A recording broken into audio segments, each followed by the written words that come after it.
신명기 5장 1절로 6절까지의 말씀 보시죠. 구약에 우리 신명기 강해 함께 나누었는데 이어서 계속해서 함께 나누겠습니다. 신명기 5장, 제가 가지고 있는 성경은 268면 1절부터 6절까지 우리 자리에서 일어나셔서 하나님의 말씀 함께 합독하도록 하겠습니다.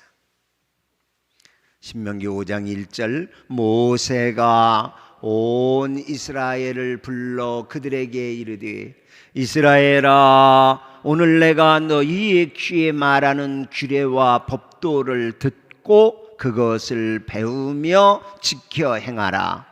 우리 하나님 여호와께서 호렙산에서 우리와 언약을 세우셨나니 이 언약은 여호와께서 우리 조상들과 세우신 것이 아니요 오늘 여기 살아있는 우리 곧 우리와 세우신 것이라.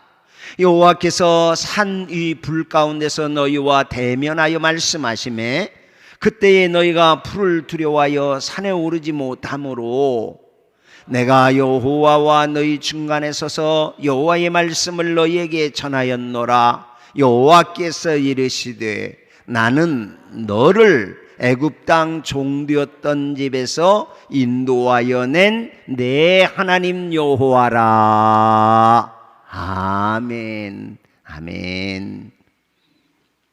오늘도 이 수요일 밤 주 앞에 나와서 찬양하고 부르짖어 기도하며 말씀을 사모하여 듣는 여러분 위에 부활하신 주님이 함께 하시고 주시는 평강과 또 응답의 역사들 있기를 예수님의 이름으로 축복합니다. 옆 사람하고 수요일 당신이 진짜 보배입니다 하고 인사하겠습니다. 당신이 진짜 보배입니다. 할렐루야.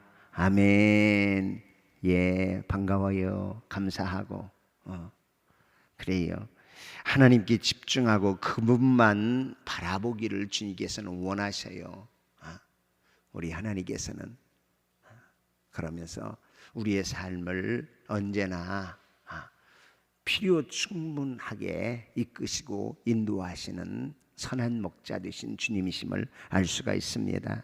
어떻게 하는 것이 그러면 하나님께 집중하고 사는 것일까? 십자가 걸어놓고 매일 그 십자가만 바라보면서 사는 것일까? 아니면 예수님 이렇게 초상화 걸어놓고 거기만 늘 쳐다보면서 사는 것이 하나님께 집중하는 것인가? 무엇이 하나님께 집중하는 것일까? 중요한 것은 하나님의 말씀에 늘 귀 기울여 사는 삶이 하나님께 집중하며 사는 삶인 줄로 믿습니다. 예, 늑대나 또 여우나 맹수가 우글대는 사망의 음침한 골짜기에서 양을 지켜 보호하고 인도하는 그 목자만 바라보면서 그 목자의 지팡이와 막대기가 안위하고 지키신다. 지팡이와 막대기가 무엇일까? 바로 하나님의 말씀이라 하는 사실이에요.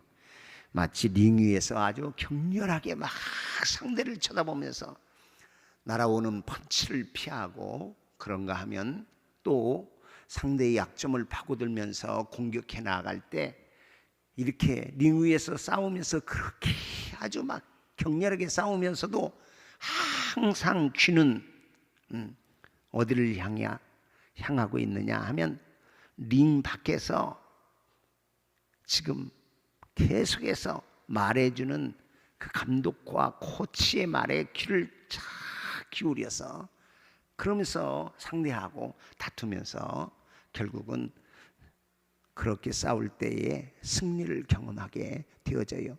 나는 상황 속에 놓여 있지만 그 상황 속에서 내게 말씀하시는 하나님의 말씀에 집중하고 귀를 기울일 때 그 상황을 이겨나가고 거기에 대처할 지혜를 얻고 그리고 평소에 훈련했던 그 훈련의 기량들을 최대한 발휘할 수 있게 된다.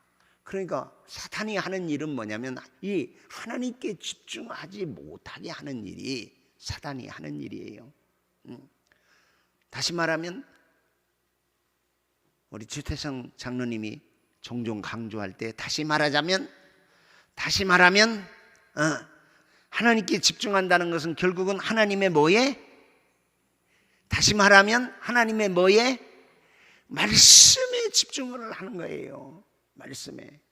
그 말씀에 집중하지 못하도록 자꾸 사단이 때로는 뱀의 모습으로, 때로는 경수가 끊어짐같이 불가능하게 보여지는 상황으로, 때로는 블레셋과 아수르로, 때로는 홍해 바다로, 때로는 안악자손과 견고한 성읍들로, 그리고 때로는 산발랏과 도비아로, 때로는 거짓 교사와 선지자로, 때로는 시대의 조롱과 또 때로는 환경적 코로나라는 이런 팬데믹의 전염병으로 하여금 다양한 모습으로 우리가 무엇에 집중하지 못하게 하냐면 하나님의 말씀에 집중하지 못하게 유혹한다 하는 사실이죠. 여러 모양으로. 그래서 우리로 하여금 선악과를 범하게 하고 가능성이 더 크게 보이는 하가를 통하여 우리 인간적인 선택을 하게 만들고 하나님께서 세우신 권위에 손을 대게 만들고, 그리고 때로는 절망하게 하고 또 포기하고 싶게 만드는, 그래서 주님께 집중하지 못하는 여러 상황과 환경과 사람과 주변 조건들을 우리 앞에 제시한다. 하나님의 말씀을 신뢰하지 못하고 그 말씀에 집중하지 못하도록 여러 모양으로 여러 상황으로 우리에게 유혹해 온다 하는 사실이에요. 이럴 때일수록 우리는 하나님께 집중하기 위해 하나님의 말씀을 붙잡으면 거기에 승리 있고 거기에 참된 하나님의 역사하심을 경험하게 됨을 알 수 있어요. 그러니까 그럴 때일수록 우리는 정신을 바짝 차려서 하나님의 소리에만, 하나님의 말씀에만 집중하고, 성경이 뭐라고 말씀하시나, 하나님이 하나님의 백성을 향하여서 무엇이라고 말씀하시고 오늘 나에게 뭘 하라 하고 말씀하고 계시나, 거기에다 더하지도 말고 그리고 덜하지도 말고 그 말씀을 우리는 붙잡고 내 멋대로 쪼개거나 그리고 훼손하지 말고 내 기호나 취향대로 내 상황의 처지에 맞춰서 오염시키지 말고 하나님의 말씀을 붙잡고 그 절대적인 권위를 인정하고 살 때 우리는 이 세상에서 승리할 수 있게 된다 하는 얘기예요. 하나님이 말씀을 통해서 보장하신 그 삶의 자리에서 우리로 하여금 넉넉하게 이겨나가게 한다 하는 사실이죠. 여러분, 이상해요. 우리 사람은요, 소중하게 아끼고 귀하게 여기는 그곳에요, 귀가 가 있게 되어 있어요. 그래요. 실제 상황인데요, 2011년 동일본 대지진 때 쓰나미로 완전히 초토화된 후쿠오카현에 있었던 실제 상황이에요. 어디서부터 복구와 인명 구조의 작업을 시행해야 할지 너무 막막한 폐허가 된 상황 속에서, 이런 상태 속에서도 생존자가 있을 만한 곳을 찾아서 무너진 잔해들을 헤치면서 구조해 나가기 시작하는데, 한 여인이 계속해서 자기 아이의 소리가 들린다면서 구조를 요청해요. 여기에요, 여기에서 내 아이의 소리가 들려요. 그런데 구조대원들은 그런 소리를 듣지 못해요. 어떤 장비로도 탐색이 안 돼요. 구조견조차도 발견하지 못하는 상황이에요. 그런데 그 여인은 자꾸 거기에서 내 아이의 소리가 들린다는 거예요. 이 여인이 울부짖으면서 내 아이의 소리가 여기서 들린다고, 어떤 증거나 어떤 징조도 보이지 않는데, 그래서 그냥 파고 또 팠는데 정말 놀랍게도 거기에 어린아이의 부상당한 아이가 거기서 신음하고 있는 그 소리를 엄마가 누구보다도 예민하게 찾아내서 결국은 구조해서 화제거리가 되었던 사건이 있었어요. 내가 그렇게 아끼고 사랑하는 곳에 사실은 귀를 기울이며 살게 된다 하는 얘기죠. 하나님의 말씀도 마찬가지예요.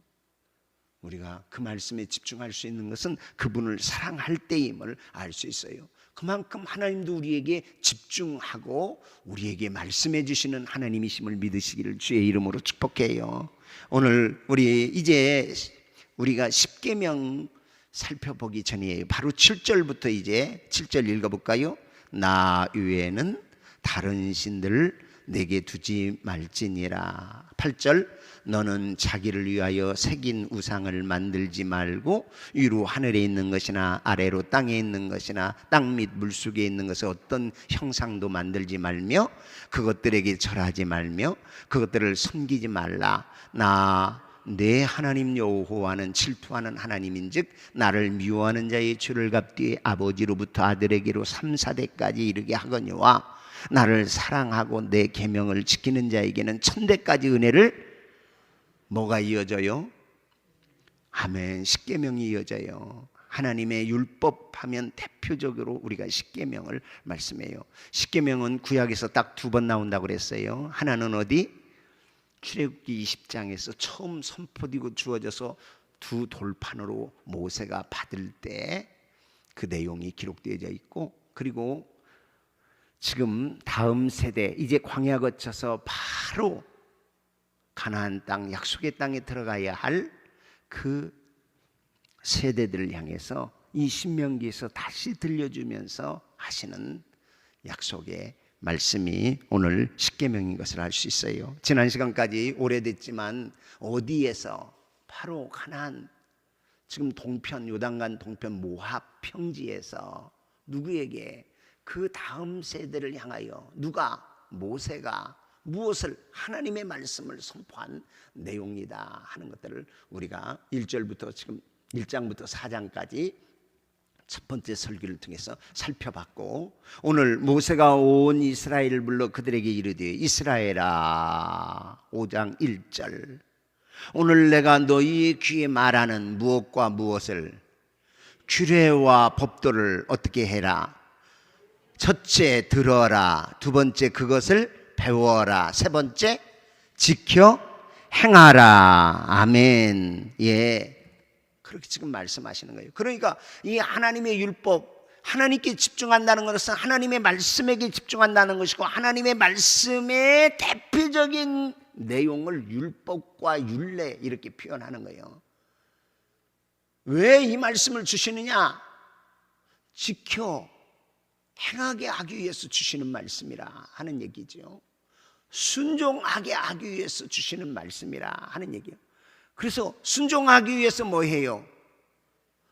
율례와 법도를 들어라, 듣고 이렇게 말하는 거예요. 듣고 그 다음에 뭐 해라? 듣고 배워라 이렇게 말해요. 그리고 뭐 해라?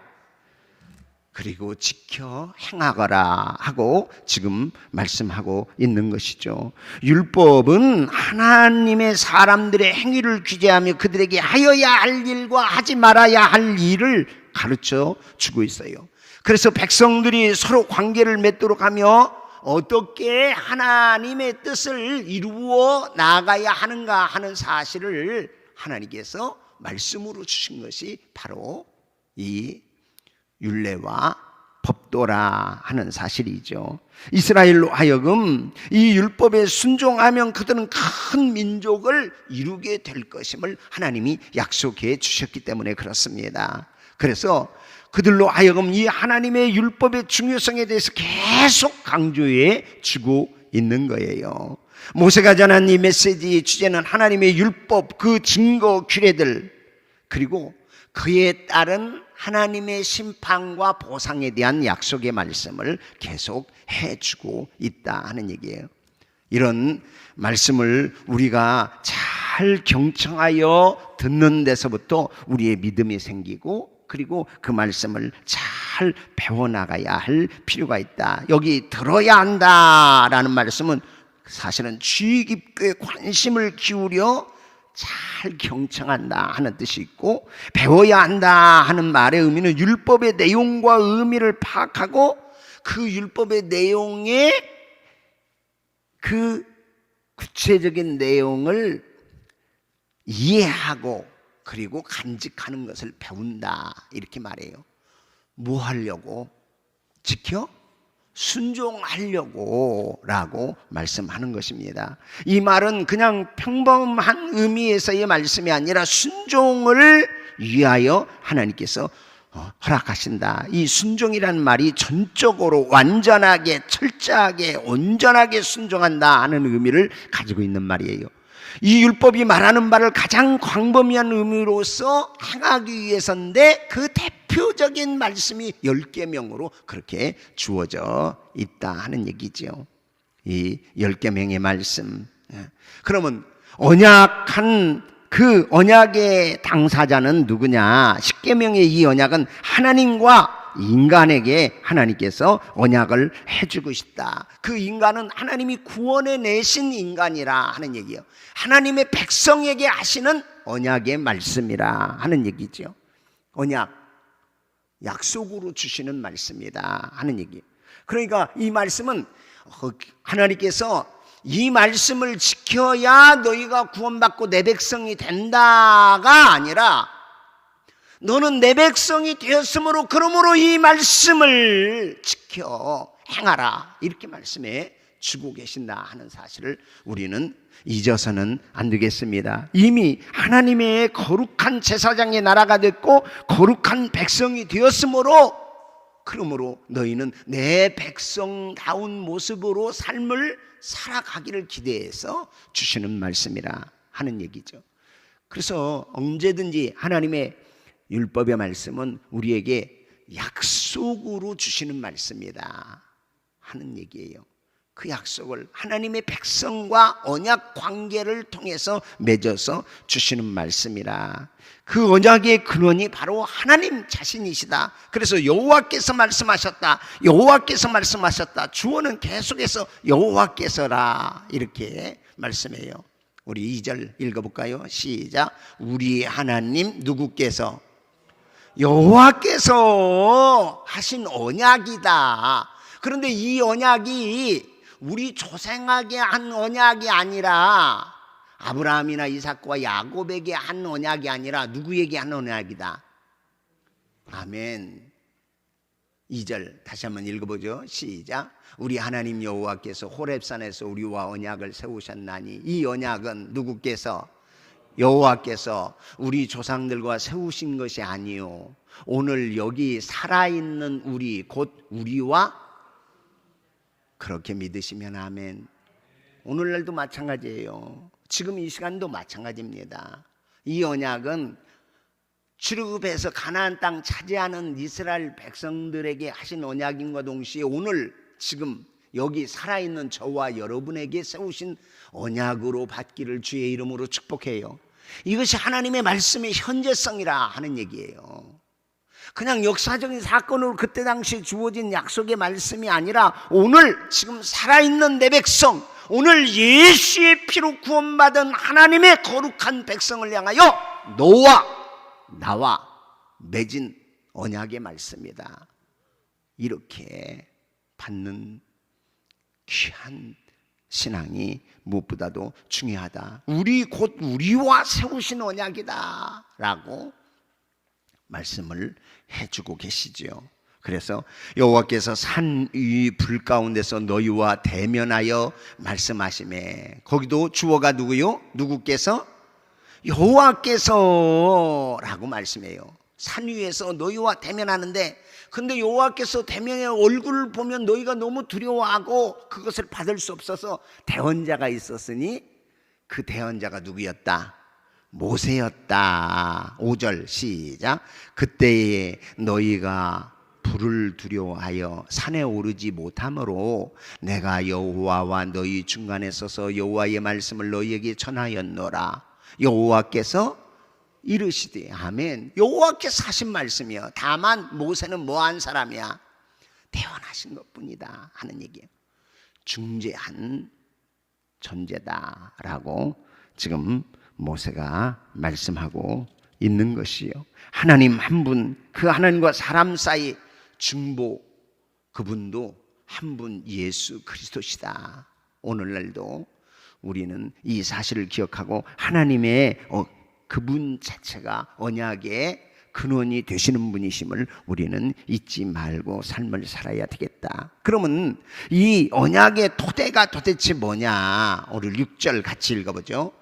같이. 나는 너를 애굽 땅 종되었던 집에서 인도해낸 내 하나님 여호와다. 아멘. 십계명과 율법의 토대는 하나님이십니다. 이것은 놀라운 사실을 의미합니다.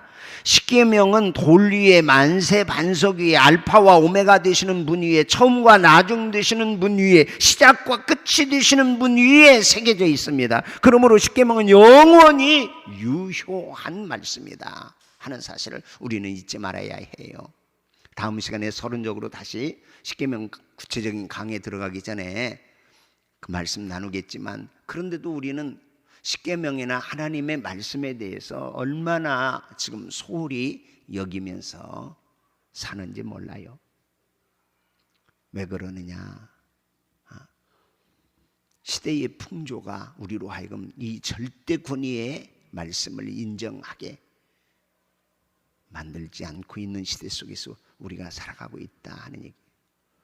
포스트 모더니즘이라고 해서 절대 권위 이걸 인정하려고 들지 않아요. 그러나 하나님의 말씀은 하나님이 영원하신 것처럼 그 말씀도 영원하신 말씀임을 우리는 확실히 믿고 믿음으로 그 말씀 받고 순종할 때 복이 되고 우리의 삶에 하나님의 놀라운 축복의 결실이 나타나게 될 줄로 확실히 믿습니다. 여러분, 십계명의 그 토대는 하나님의 거룩하신 이름입니다. 하나님의 이름은 여호와이십니다. 이 야훼 하나님 스스로 계신 그 하나님, 그 하나님의 이름이 그분의 모든 존재의 근원이시고 창조자이십니다. 그분이 인간을 구원하시고 인간에게 진리를 드러내시는 분입니다. 십계명은 바로 무엇이냐? 바로 인간을 사랑하셔서 인간을 창조하시고 그 인간을 구원하셔서 그 인간에게 복을 주시는 하나님의 약속이기에 그 하나님이 가장 이 율법의 토대가 되어 주시는 분이시다. 두 번째, 십계명 토대는 하나님과 인간의 관계라 하는 얘기예요. 여기 나는 너를 하나님과 그리고 그 창조주 하나님과 애굽에서 나를 건져내신 그 구원하시는 하나님과 그리고 그 구원받은 백성과의 관계가 기본 토대를 이루는 것이 바로 율법이다 하는 얘기죠. 하나님과 하나님의 백성과의 관계가 바로 가장 기초적인 토대가 된다 하는 사실이죠. 저와 여러분, 주 너희 하나님으로 일컬어지는 그 하나님과 나와의 관계 속에서 주시는 사랑의 말씀임을 우리 기억하고 그분과 더 친밀한 교제를 원하셔서 사랑의 관계 속에서 하나님의 무한하신 축복을 우리에게 주시기 원해서 주시는 이 말씀을 귀하게 받고 그 말씀을 삶의 원칙으로 그렇게 절대 권위를 두면서 사는 삶은 하나님께서 반드시 약속하신 기업에서 하나님이 주시는 복을 누리며 살게 하신다 하는 사실을 잊지 않기를 주의 이름으로 축복해요. 끝으로 십계명의 세 번째 토대는 하나님의 구원과 구속에 있다 하는 사실. 그래서 거기 나는 너를 애굽 땅 못 뛰었던 집에서 종되었던 집에서 인도하여낸 내 하나님 여호와다. 그러면서 말씀을 선포하여 주시는 것이죠. 예, 하나님의 구원과 구속이 토대가 돼요. 하나님의 거룩한 이름이 밑받침이 되고 하나님과 그 구속함을 하나님의 백성된 이 관계가 우리로 하여금 이 율법의 토대를 이루고 그리고 그 관계를 이루기 위해서 우리를 애굽에서 구속해낸 이 구원의 토대 위에 주시는 말씀이 바로 이 십계명의 말씀이다. 하나님이 친히 이스라엘을 속량하여 주셨다 하는 사실을 우리에게 말씀해 주시는 것이죠. 그러기에 그 약속의 말씀, 그 언약의 말씀이 하나님의 백성에게 힘이 되고 능력이 되어지는 말씀이 되어지는 거예요. 이 말씀을 지켜서가 아니라 지켜서 너희가 다 다 지킬 때 내가 애굽에서 너희를 건져내고 다 지키면 내가 너희를 내 백성 삼아 내가 내 뜻을 이루겠다가 아니라 이미 사랑을 쏟고 하나님의 권능을 가지고 그 억압과 폭정에서 구원해내시고 그 속박과 그 어두움에서 건져내신 하나님께서 우리에게 주시는 언약의 말씀이 된다 하는 얘기죠. 우리도 그리스도 예수의 피로 구원받고 하나님의 자녀 됐어요. 그래서 신약에 사는 우리들에게는 율법이 필요 없어라고 하는 말씀이 아니라 하나님이 언약으로 주신 이 십계명의 말씀이 삶의 원칙과 기준이 돼서 하나님의 놀랍고 위대한 약속을 풍성하게 누려 사는 주의 백성들로 승리하기를 주 예수 그리스도의 이름으로 축원합니다. 기도해요.